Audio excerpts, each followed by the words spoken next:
What's up, y'all? This is Chelsea. I'm your hostess of Beauty and Brains, Cognitions of the Creatives, also known as Chelsea Talise in the model industry. I am based in Louisville, Kentucky, 502 Stand Up. This is season 2, episode 2. We will be discussing Sexual Assault Awareness Month. And I have my girl and my fellow model sister here with us to accompany us and give us some good feedback slash good gems that we should consider when we think about sexual assault, especially in the model industry. So, Tyler, I'm going to turn it over to you. Welcome, welcome, welcome. I'm so happy to have you. Would you like to introduce yourself? Hey Chelsea. No, thanks for inviting me on here. My name is Tyler Treview. I am a model, an advocate, a mom, and me. No, I'm currently in my master's program. Well, I'll be starting the master's program in social work, so I think that's an extra plus that I'm ready to add on my little title. Yes, absolutely. Congratulations. Okay, masters, you better get hooded. Welcome to the hood. Welcome to the hood. I support it. I love that very much. I'm happy for you. Thank you. Thank you for having you on. So we're just gonna go ahead and get right into it with you being an advocate for this population and this community in particular. Let's discuss like the different types of sexual assault because I feel that a lot of the terminology can get intertwined or interchangeable. So let's get into that. Okay. Well, I meant to say that I'm a survivor too. I do wanna show up in this space like mainly as a survivor. Yeah. Because I like to kind of correlate the different things I'm gonna read and what I went through. Um, so yeah, let's talk about the types of sexual violence. The first one would be attempted rape, which is basically unwanted sexual penetration. So somebody can attempt to rape you or go ahead and proceed with the rape. Um, and then there's fondling or unwanted sexual touching, which I feel like a lot of people have can say that that's happened to them in their lifetime, especially during childhood. Mm-hmm. You have forcing a victim to perform sexual acts, which is this is mainly like oral sex, or to penetrate the perpetrator's body and not necessarily them doing it to you. Okay. You have the penetration of the victim. Well, rape was which is what I said earlier, and then I just learned about this, which is blitz sexual assault, which is when you quickly, brutally assault the victim with no prior contact. And that's why I wanted to show up in this space as a survivor because that's something that I went through and I didn't understand it or how to like voice it. I will talk about that later. Was that um, a stranger, like somebody you totally have never any, seen or ran into before, and it's very yeah, random and abrupt yeah, and severe? yeah. Wow. And then contact sexual assault is where somebody messages you or just tries to basically coerce you into meeting up with them, hanging out, and then they're basically plotting Mm. to have sex with you. And then you're like, no, I don't want to do that, and they proceed anyway. Goodness. And then home invasion, which is where a stranger breaks into your house and assaults you. Mm. Yeah. Well, first of all, thank you for sharing that you are a survivor of sexual assault. Um, I am very grateful for you coming onto this show and being so vulnerable to share your role, but also feel so empowering that you have listed these effortlessly, in a way to inform the audience and inform whoever we come across after we listen to this podcast, right? So I Hmm. really just appreciate you for sharing yourself with us. It's very empowering, and I thank you. No problem. So I was over here writing them down as you was listing them. 1, 2, 3, 4, 5, 6 different types of sexual assault. Yeah.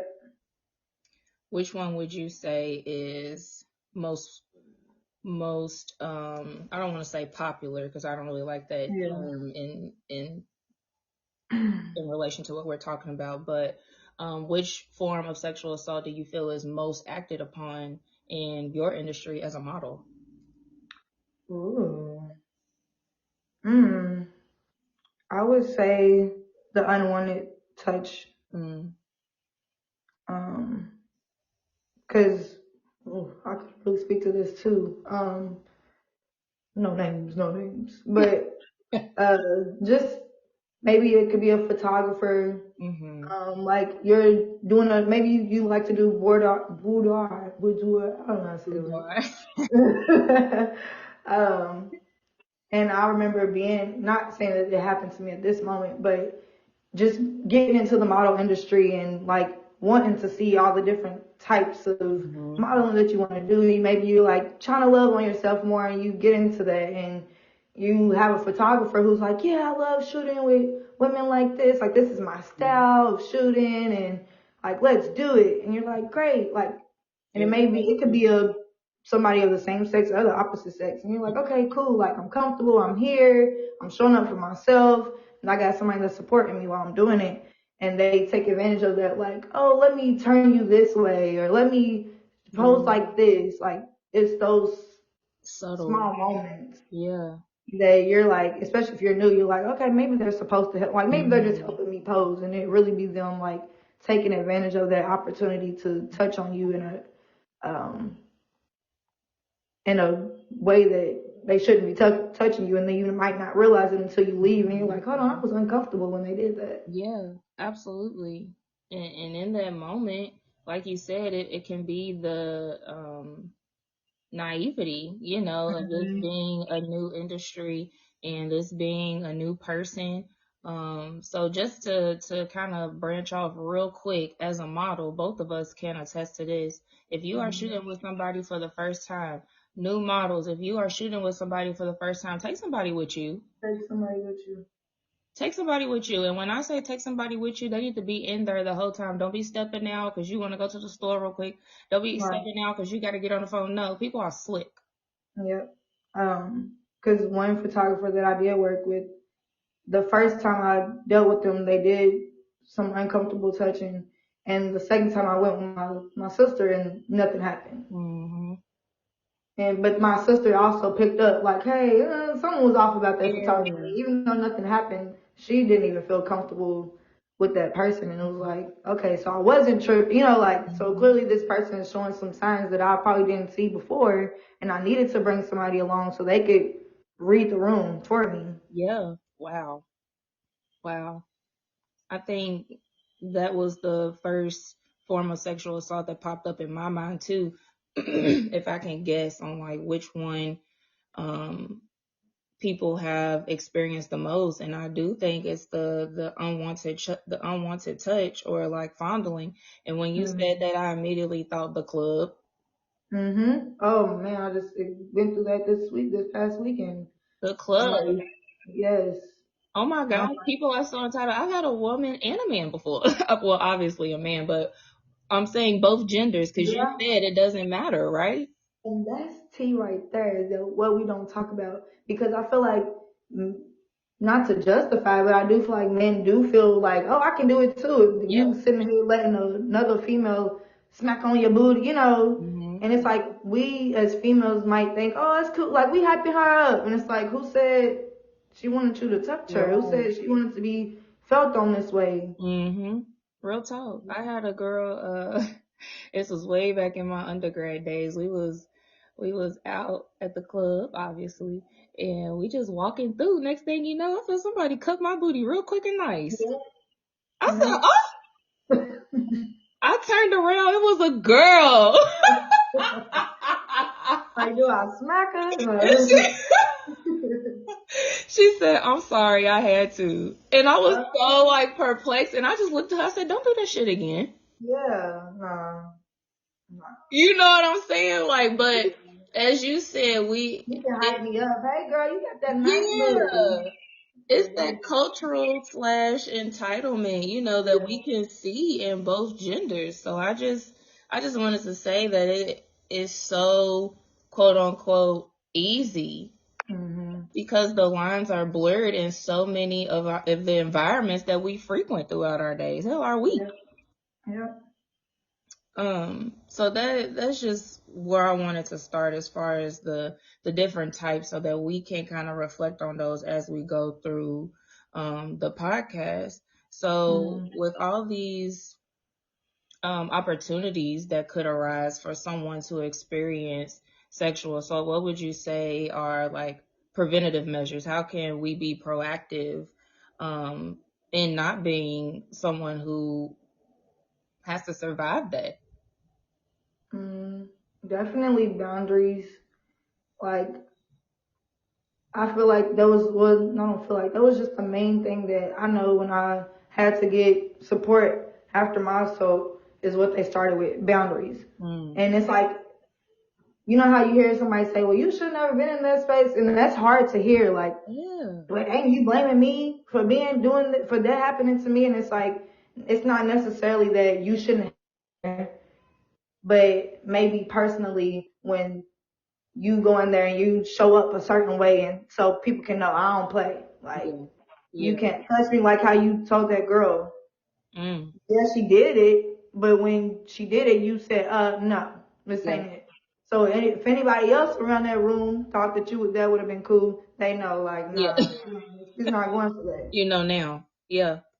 Facts.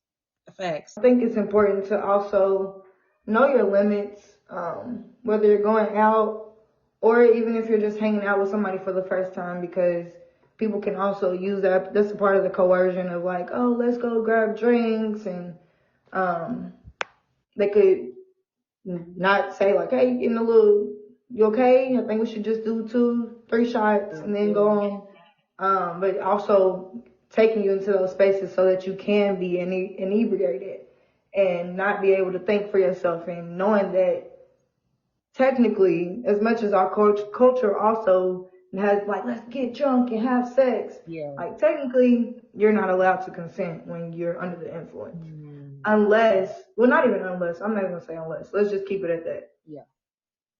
Keep it at that. Mm. Because even in your relationships, Mm-hmm.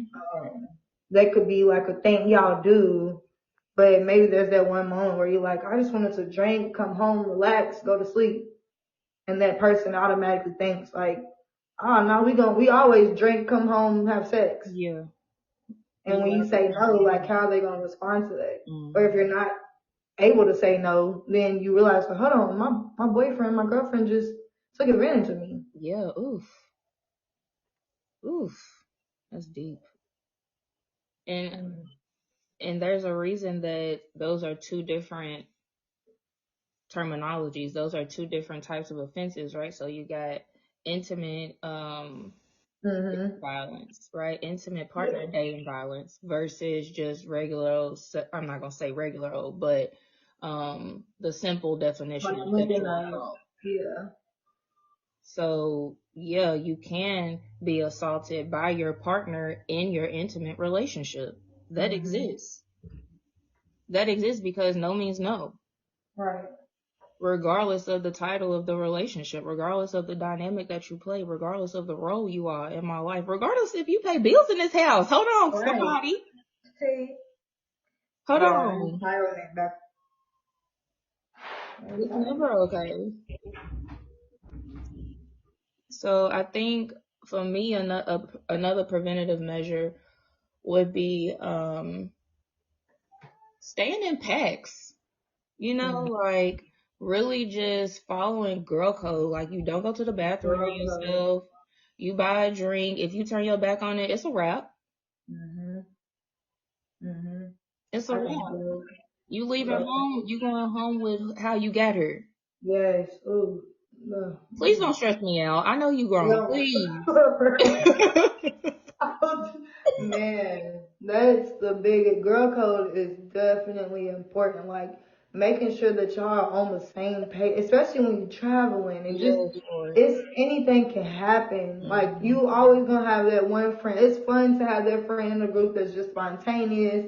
She got the dude. She gonna get a number. Mm-hmm. But knowing like, okay, you can get all the numbers you want in this world. But if I say, I ain't feeling them, sis. Like, Yeah. let's talk about this one. Don't think I'm hating on you or I'm Yeah. cock blocking. Ooh-wee. Like, I can see something that you don't see, and we need to reevaluate before you move forward I'm as your falling out of friend. love.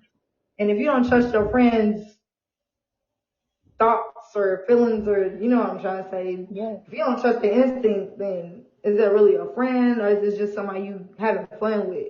Wow. Because this is serious. It is serious. It is And like you serious. said, we come together, we leave together. If you Mm-hmm. know you're gonna be on that, drive separately, please. Man, or just stay committed. We still getting home how we say we're gonna get home. You catch up with your Yeah, sneaky link once we know you made it home, bitch. yeah, true. And if I got your location, you just Keep minimize that the amount of questions location. I might ask you. Yeah. But still allow your community to look out for you. I think Mm-hmm. that's a big preventative measure of um experiencing sexual assault. Yeah. I also think, like you said, those boundaries go beyond like our physical social media. Mm-hmm. We've got to put boundaries on social media access. Yeah. Oh my God. Yeah. It's scary out here, y'all. It's very scary. You really don't know who somebody is until they show themselves. Yes, absolutely. We some of us been having the same profile pictures, or I'm sorry, same profile pages since what, 14? Mm-hmm. Do you know how much somebody could know us since 14? Never Yep. went to school with them. Yep. You know what I'm Yep. saying? I'm just saying, like, be careful. Everybody does not have our best interests at heart. And people really watch. They definitely. Yes, they You'll do. go, you'll go out and be like, oh, I seen you and your kids. You're so happy. You're so, like, dang, I didn't Mhm. know you thought about me or cared about me. Like, Yep. it feels good to be acknowledged. I've had a dude, oh, that just made me remember something. I had a dude in the club Mhm. come up to me and was like, oh my gosh, I follow you on Facebook. I've been watching you. I've been waiting to meet you. He's all up on me, grabbing on me, pulling on me. I'm Really? like, what the heck? Ain't you a model? Ain't you? Oh my God. I've been waiting to meet you. I got you as a friend. I'm like, I don't even know who this man is. Mm. And you're acting like I'm a celebrity and you're in my space. Like, Yes, that's the one. no boundaries at all. That's the one. Because it's okay to be excited for the interaction, right? Like, Mm-hmm. it's not, nice to meet you, but touching on me, being in my personal space, I just feel like that alone is a red flag. Yes. I don't And know. I don't know this man. I'm not shading this man, mhm. saying that he is anything. But for the context of this episode, people who are not aware of personal space Yeah. and then And don't care when you tell them that you're feeling disrespected on a level mhm. of your personal space. Oh, what, I can't be in your face? Oh, what, I can't touch you like this? No, you can't actually. Right. And I've learned that even if that person is like when I go out now, I had to learn to like find that man that's gonna advocate for me and Mm, lock eyes and look like, hey, I don't want this. right. Can you get him? Because even with Mm-hmm. that dude, I saw who he was with and I'm looking at him like, get your friend. He's doing too much. And Brother. they had to pull him like, come on, bro. When I go to the club, Ooh, gotta the step security guard, in. we friends. And you gonna protect me and my friends. Hey, it's a dude following my friend. Go get him. Mm. I had to do that multiple times. This ain't okay. We don't like this. And God, you just said so much. Can we talk about the bystander effect? Mm, mm, Oh yeah. my God. Do Yeah. y'all know the bystander effect means the more people that are around, the less likely people are going to help. Right. That's what that means. When Yep. tragedies happen in a crowd full of people in Times Square and everybody's watching because everybody is waiting on who else is going to do it. Somebody fall out for cardiac arrest and it's just you and somebody else. Bitch, we the only two that's going to be able to do it. Let's get to it. That's Mm-hmm. crazy. Bystander effect. Yeah. Men, That's brothers, what we need happened. y'all to step in. We need y'all to step That's literally what in. happened when I went out. This girl was like getting yelled at and cussed out by the dudes and his friends, and she's just standing there like crying, and she just has and her friends there. And so I'm looking, I'm like, shoot, I'm a whole, this is my job. Like, I have to say something. Well, even if it wasn't my job, I would say something. But I'm like, I have to say something, but I want to read the room. I want to, like, collect all the information that I can. But we literally dead smack in the middle of the dance floor. So we're surrounded by people, and everybody's just staring. So I had to be the one that was like, hey, oh, no, nothing happened yet. Until the guy, he threw a whole drink on the girl in the middle of the dance floor. Nobody said nothing still. I go up to her and I'm like, let's go to the bathroom right now. And you didn't know Let's her? go. No. Wow. And she was just standing there like, ooh, crying. And her friend was looking like, oh my God, like it's two of them against 6 dudes. Oh my God.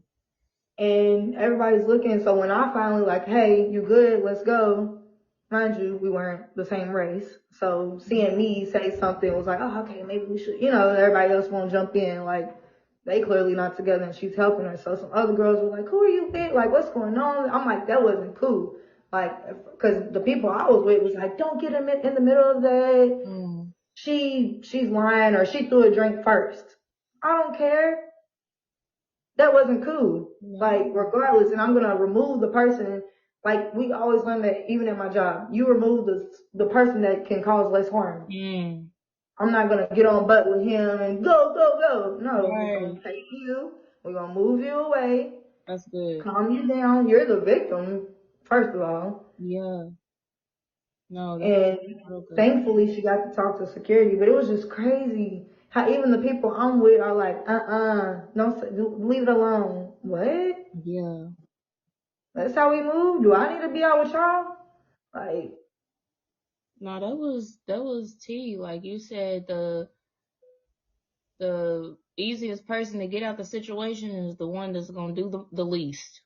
The least harm in the situation. I think that's really something good to hear for people who might have become a bystander before. Or I mean all of us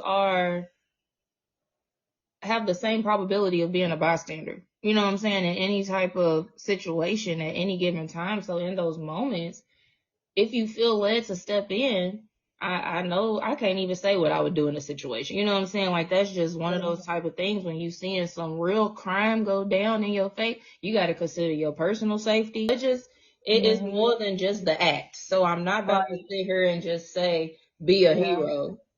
You know what I'm saying? But at the same time, you can call 911. Yeah. You can, I mean, in this day and age, it might be helpful to get a video so you can have it and take it to the police station. You know what I'm saying? Like being a bystander, your only option is not to just do nothing or intervene physically. You see a car crash on the street, I'm calling 911 ASAP. That way I don't feel bad passing it up. We got to start doing stuff. We definitely do. We definitely do. And like you said, it is, you don't want to put yourself in harm's way. That's why I had that moment where I'm like, oh, let me get the room first. Like, attack just for helping that person. Yeah. So, Yeah. Definitely takes some intentionality thinking about what to do in this situation. So definitely be spirit led. But if someone were to experience sexual assault, in what ways would that show up in their life? Like how would that impact them? I can speak from a personal standpoint. A lot of things that were listed research wise, I've dealt with those. So, for me, this was probably right after, and it took up to 2 months for me to be like, oh shoot, like body is really being affected. But associated, um,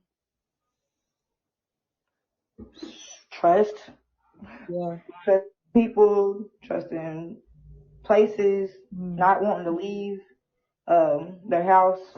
I was so afraid to go outside, like while running a person, especially dealing with a blitz sexual assault where it's abrupt to this person. Um, Shame, guilt, denial, like most people will usually contact their perpetrator afterward. If it's somebody they know, they'll contact them and be like, "Hey, like, you not know what like, I Yeah. think you know you raped me, right?" Like, Hmm.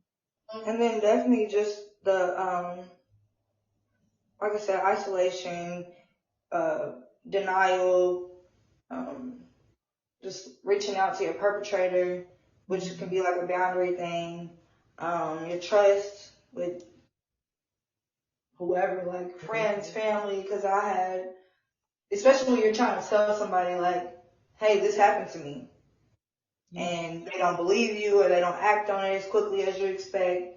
I had somebody that I wanted to take me to the hospital, and they didn't do it in the time, so I didn't get to get swabbed and all that stuff. So my trust for that person was broken. Like, I'm just like, who do I tell? Like, I didn't even want to tell the police, and that's the first person you would think that somebody would call Yeah. when something goes down like that. Um, but the first people that I told was people that I trusted with my whole Yeah. heart and that didn't even live in the same city or state as me. That's just such a interpersonal um kill, you know, like Yeah, you took something from me. right, right. That's so invasive. So I It can is. imagine how hard that is to tell a police officer. Mhm. That's just layered by itself. And then if you do tell them like and not get the response that you would, a trauma Mm. informed response, then Yeah. you know breaking that whole trust down and not even want to take the more steps to really get the the justice that you deserve or that Yeah. you want to seek.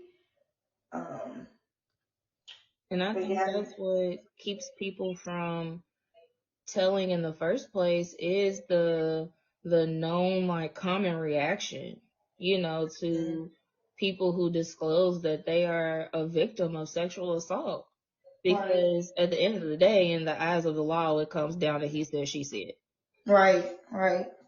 And I think that's the hardest part too, is that when you don't know, like, until you like read a book or you hear it from somebody or like being in social work and learning, like, when you're in a crisis, you should hurry up and seek help, like ASAP. Yeah. Cause then your memory's there, like, Hmm. all these things are a little bit intact in the beginning and you can get that assistance to help bring you back and calm you down, just be aligned.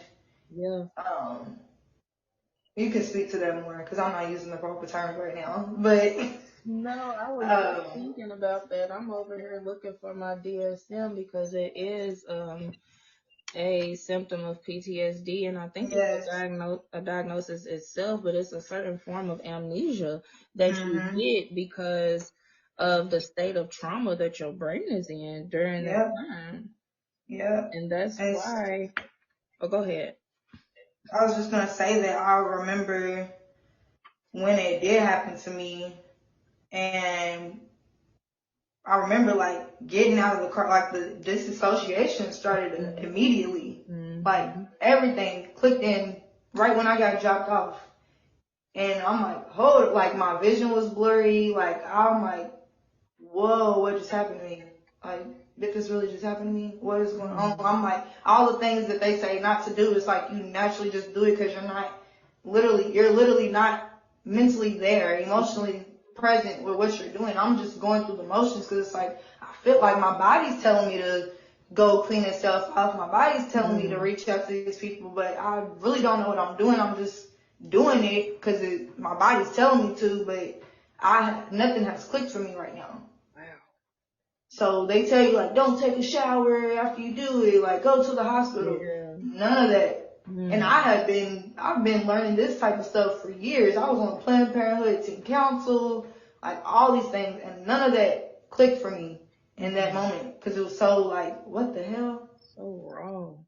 Yes. All I knew is, oh, this person ejaculated in me. I might be pregnant because I knew people more, like that was my earlier memories of being told like, oh yeah, I got raped and I got pregnant. So that was the only thing that stuck in my head. Oh my God, I'm gonna end up pregnant. I need to get a plan Mm. B. not even considering go to the hospital. They can give you a plan B. You don't have to pay for it. They can care for you. They can get you the assistance that you need. None of that clicked in for me. I was just like, I need to get back to safety. I need to get back in a space that makes me feel calm. I need to get away. Yeah. I need to be around people that I trust. And then also, I did have to forgive the people that I talked to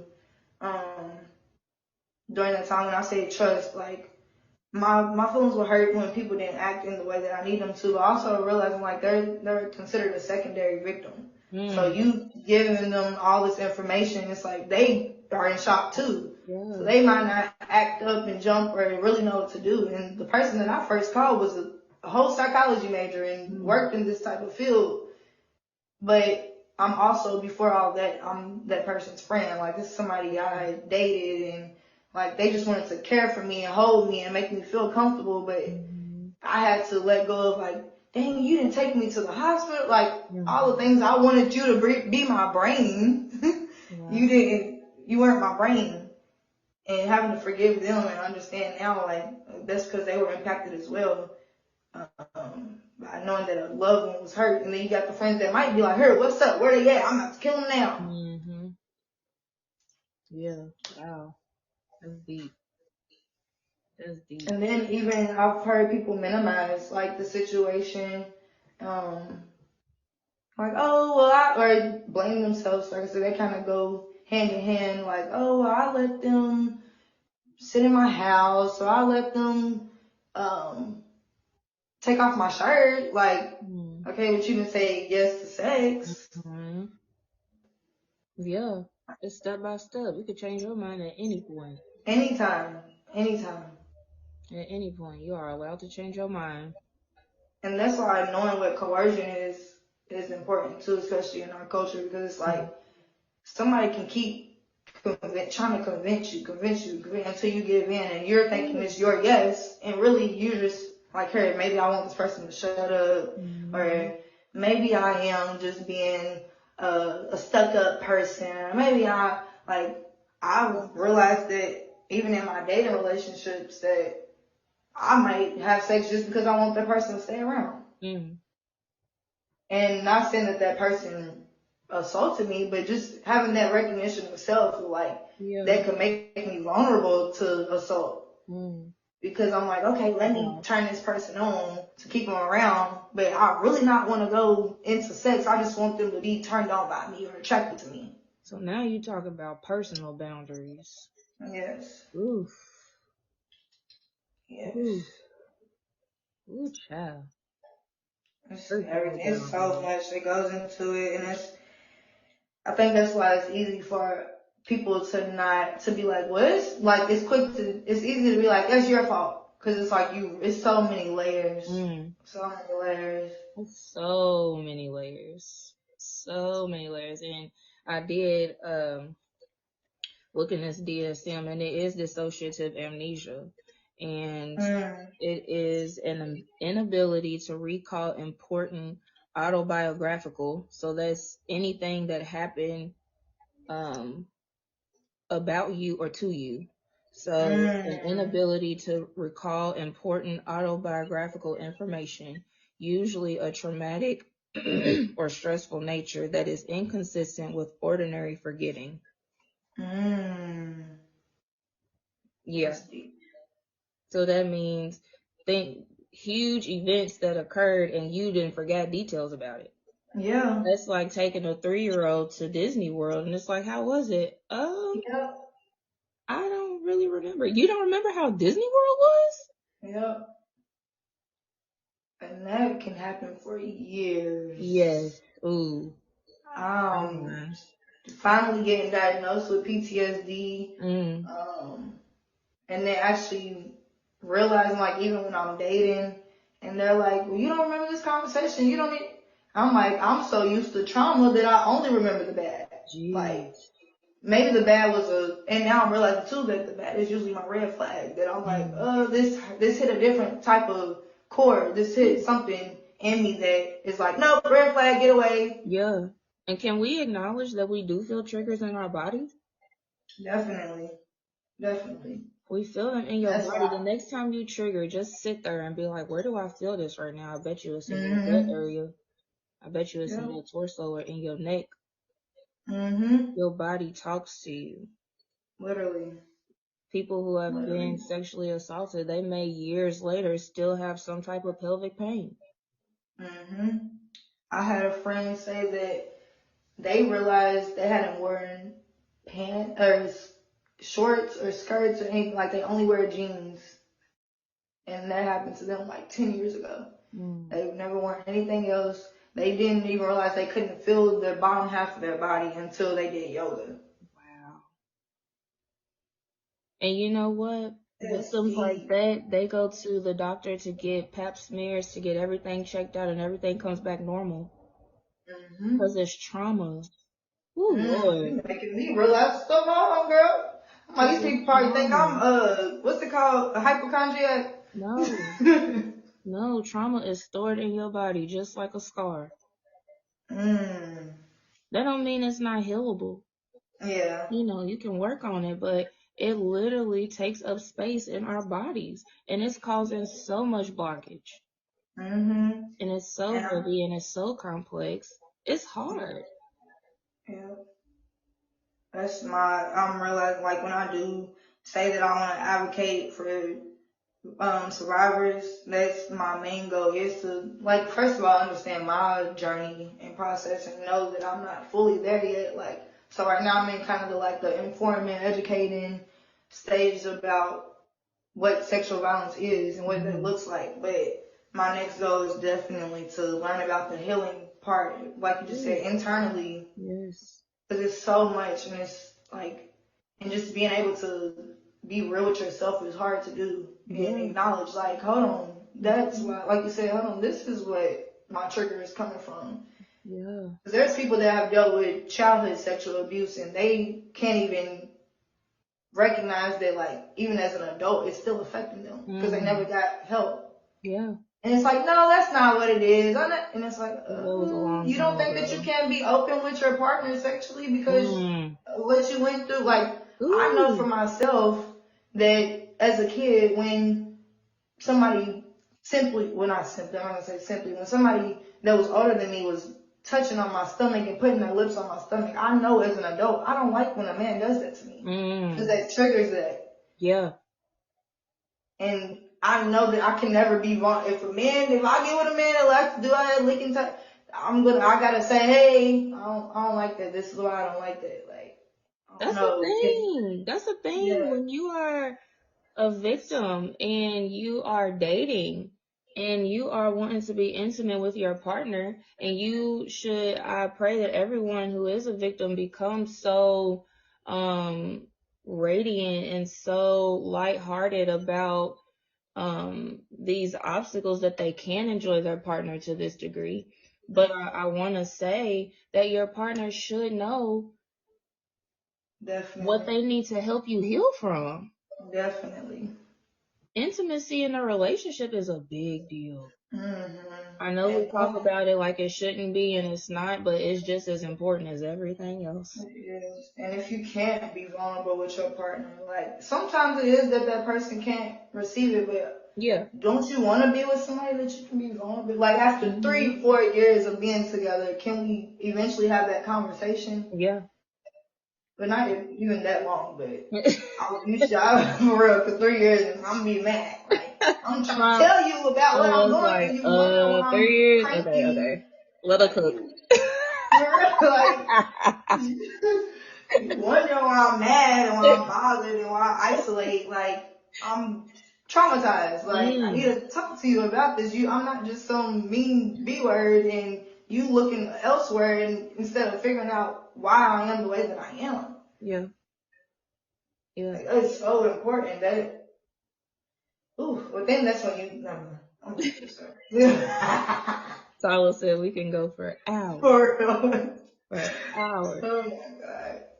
I also Jeez. think it's important to consider your resources, Mhm. not only for after it happens, but for preventative measures. Yeah. There are anti-sexual assault seminars, and Mm-hmm. there are self-defense classes still going Yes. around. I promise you, it's one of my Yes. goals. But Yeah. ladies, hell, men too, anybody Mm-hmm. has. Look, I need to go ahead and get my statistics out so I can put this on the. I'm not that type, y'all. I'm not that type to have all the numbers to, we talking the real. I'm not coming with my facts Yeah. right now. But Yeah. as far as statistics go, it does not say 100% of victims are women. It does not say 100% of victims are male.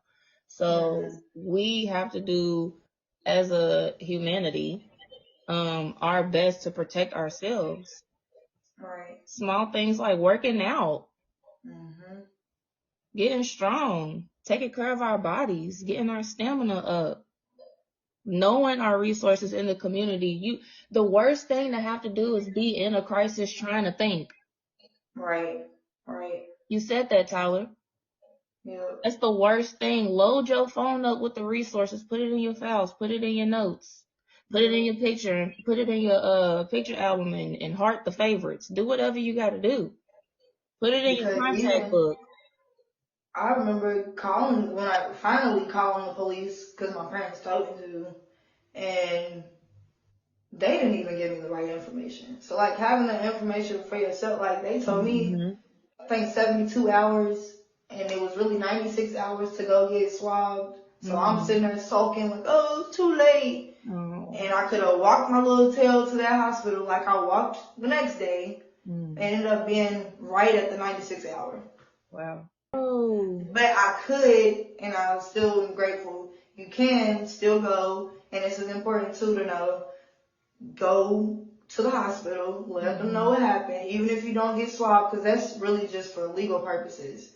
But you get connected to more community resources. There's usually sexual assault hospital advocates, Mm-hmm. um, and they'll come and be the person that talks for you, that asks for resources or whatever else that you need. Yeah. And you can connect with that resource and get involved in their classes or get counseling and all that stuff. And they are Mm-hmm. there at the hospital. You can get preventative shots done for Ooh, STDs, STIs, all that stuff. that's And that's good. important to know because Yes. you don't think about that. Mm-hmm. Like you just think, oh, I got raped, I could have got pregnant. They got Plan Bs for free. Like when you're a sexual assault or domestic violence survivor, you don't get charged hospital fees. That's beautiful. So That's that's beautiful. definitely important to know. If you don't know any community resource, always go to the hospital. Yeah. It's not just the ER. I'm sick. I got the Mm-hmm. flu, or I need a surgery. They got resources as well. Yeah. And if you don't know your resources in the moment, call the crisis hotline. They will give you the Yep. resources in your area code, Yep. zip code, Because whichever one. I get them confused. even with having the Center for like we're especially in Louisville, because this is a big small. I don't never know how to really talk about our population, but like we only have one crisis Mm. place center for sexual assault and domestic violence, Yeah. and they have to do their job to get connected to everybody and inform. And Mm-hmm. it don't really help that our community is not always like on top of education, or they may not have access to it. Yeah. Um, so a lot of people don't even learn about the center until after the fact. Yep. Yep. Um, Planned Unfortunately. Parenthood is a good place. Yes. Planned Parenthood is common Yes. to people, like, but even at the center, like they have their own. If you don't go to the hospital, they have a room for you to get swabbed as well. So you can get on the target and say, "Hey, I need a ride to safety," and Yeah, they'll take you. there's a few small black businesses for like doula or midwife Mhm. services that will provide certain transportations, Yes. especially if it's an unexpected pregnancy under these circumstances, Mhm. they'll definitely be willing to help you. Yep. So I know it's hard to have to tell that story, but don't feel that there is nothing you can do after the fact. There are Right. a tons of resources out there. And I want to say on a legal aspect, because if we are, putting in a DNA kit, that's obviously going to be a process. But in the Mm-hmm. midst of that, in order to get your personal justice, put an EPO out on that. Yep. Yep. That was the first thing Hello. they told me to do. Put an And I think EPO out on that. it is scary too when it is a stranger and Mm-hmm. you don't know nothing Yeah. about who Yeah. that person is, where they are, but also knowing like, okay, those resources can also safety plan with me. They can give me um, a cell phone, a ring camera, or anything that's Yeah. gonna make me feel safe. Because it's Mm-hmm. like I said, I was scared to even leave the house, and I walked where I was going to therapy. I walked to get to therapy, Wow. and it happened in my own neighborhood. Mm. So I always had to be vigilant about where I was going with who's around. So like getting connecting to those resources and getting, like you said, the self defense Yeah. weapons, or taking those classes, Mm-hmm. is very important. If you don't know who the person is. Yeah. And I want to say too, it's still important to report a blitz case. Mm-hmm. Yep. Even if you don't know this person, even if you barely remember what they look like, report it, Mm-hmm. because if that sicko could have did that to you in broad daylight, in the alleyway, or whatever, the details that you do remember, they done did that before. Yep. And there's going to be a pattern. If people continue to report, Mm-hmm. somebody's going to catch them. Mm-hmm. Please, And please, also for please report it. your own mental health, knowing that I did tell somebody, Yes. even though I don't know, like that helps you with the guilt and the shame. Mhm. Because it's easy to be like, oh, no, I'm not gonna get justice. There's no point in telling somebody. You're gonna have to live with that for the rest of your life, of Yeah. feeling like, I wish I would have told somebody. Mhm. Especially during the Me Too movement and all that stuff, where you're seeing all these people come out and tell their story and get justice, and then it makes you feel bad about like, dang, I didn't do that. Mm. I'm not like, you start blaming yourself and making yourself feel bad Yeah. because you feel like you didn't advocate for yourself. Mm. And those Never small too moments late are to do you that. advocating for yourself. It's never too late for you to do that. Never. Never too late for you to do that. And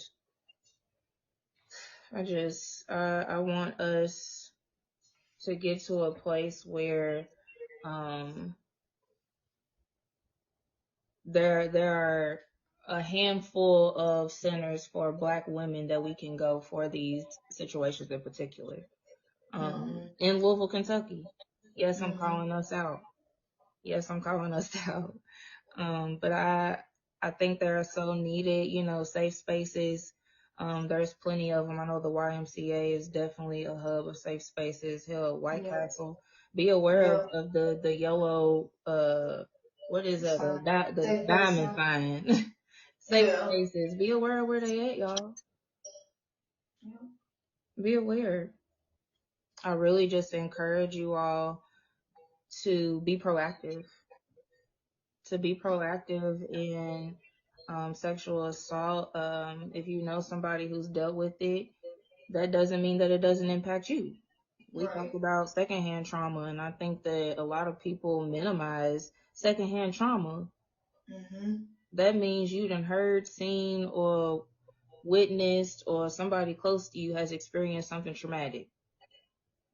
Yeah. You can still And resemble symptoms of PTSD. and they have classes for secondary victims Hmm. because it is like I've had friends come out and tell me they've been in domestic violence and sexual assault and still like, oh shoot, what do I do? Like, how can I Hmm. help this person? Am I helping this person enough? Like, just feeling like I didn't do anything to help them or know what to do, even though I know, but maybe my resources isn't what they want at the time. Yeah. And if they're still going through it, like feeling bad about that. So yeah, it's definitely, especially with the center, I know for sure that they have things for secondary victims, especially parents Oof. of children that Yeah. have been sexually abused, because they don't offer services for children right now, but they do support parents. Hmm. Wow, that's major. I didn't know that. Hmm. I didn't know that. Also, this is gonna be my last little piece, but classes on love notes. We met at love notes training, Yes. but the YMCA has a